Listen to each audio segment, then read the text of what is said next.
NC का कोई भी बोलने वाला नहीं है इसके ऊपर, क्योंकि एनसी इसके ऊपर बोलना ही नहीं चाहती। उनके मुख्यमंत्री बोल चुके हैं, वो तो हिंदू मुस्लिम की जो है वो उनको डिवाइड कर चुके हैं। वो कश्मीर के अंदर ऐसा लगा कि जिस प्रकार से वो कश्मीर के मुख्यमंत्री हैं, जम्मू के है ही नहीं, इस प्रकार की स्टेटमेंट उन्होंने दी है और उन्होंने जम्मू के बच्चों को नालायक बताया। तो उनके ऊपर क्या बोलूं, जो खुद ही इस प्रकार की भाषा का उपयोग कर रहे हैं, उसके बारे में हम क्या कह सकते हैं। लेकिन हमारा मुद्दा जो है वो श्री माता वैष्णो देवी मेडिकल कॉलेज है, और श्री माता वैष्णो देवी मेडिकल कॉलेज जो है वो श्राइन बोर्ड के अधीन है और वो यूनिवर्सिटी के अधीन भी नहीं है। तो हमारी मांग है कि जल्द से जल्द मेडिकल कॉलेज को जो बंद कर देना चाहिए, और क्यों इतनी जल्दी में जो है इस मेडिकल कॉलेज को खोला गया, इसकी भी जांच होनी चाहिए। और जब राष्ट्रीय चिकित्सा आयोग ने इसका अचूक दौरा किया है और उसने इसके अंदर बड़ी खामियां पाई हैं कि यह मेडिकल कॉलेज अभी खुलने की स्थिति में नहीं था, कई प्रकार की खामियां इसके अंदर, तो क्यों इतनी जल्दी में इस मेडिकल कॉलेज को खोला गया, इसकी जांच होनी चाहिए। कौन कौन इसके अंदर शामिल है, किस प्रकार की इनकी संगीत परिस्थितियों में इन्होंने ये खोला है, कौन कौन इसमें शामिल है, सभी के ऊपर जांच जो है वो होनी चाहिए और इनके ऊपर शिकंजा कसना चाहिए। लेकिन हमारी मांग एक है कि हमारा आस्था का केंद्र है श्री माता वैष्णो देवी, और वहां पर जो चट्टल है वो हिंदुओं के लिए है, हिंदुओं के उत्थान के लिए है, गुरुकुलों के लिए है, गरीब बच्चों के लिए है, वो किसी और समुदाय के बच्चों को डॉक्टर बनाने के लिए नहीं है। ये सीधी चेतावनी श्राइन बोर्ड को है हमारी।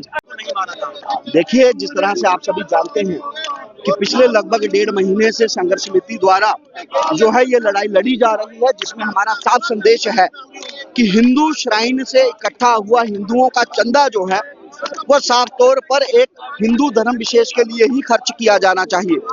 लेकिन बड़े अफसोस के साथ ये कहना पड़ रहा है कि इससे पहले अगर हम बात करें तो श्राइन बोर्ड का जो हॉस्पिटल है उसको भी हिंदू चंदे से चलाया जाता है।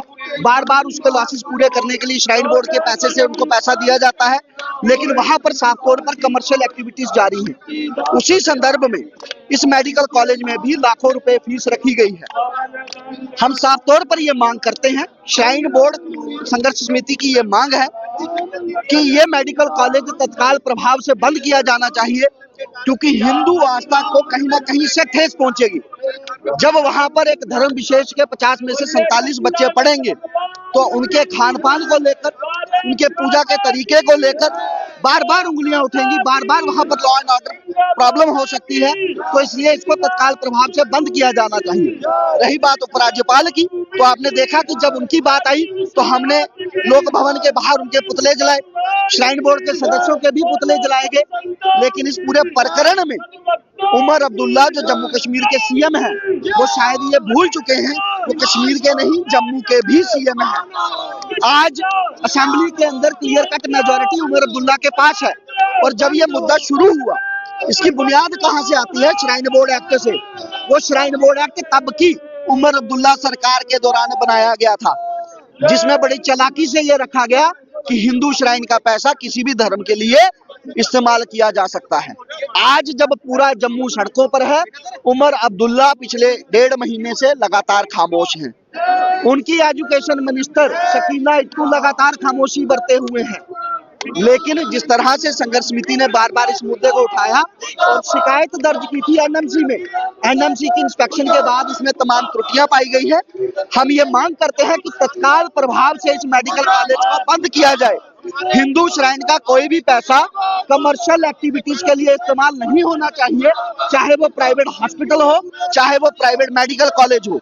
हम चाहते हैं हिंदू श्राइन का पैसा जो है, कश्मीर में आज दर्जनों हमारे मंदिर अभी भी टूटे हैं, क्षतिग्रस्त हैं, गुरुकुल बनाए जाए, हिंदू छात्रों के हितों के लिए कुछ कार्य किया जाए, हिंदू आस्था के मंदिरों का निर्माण किया जाए। ये पैसा वहां पर लगाना चाहिए और इस अस्पताल, इस मेडिकल कॉलेज को जल्द से जल्द जो है वो बंद किया जाना चाहिए।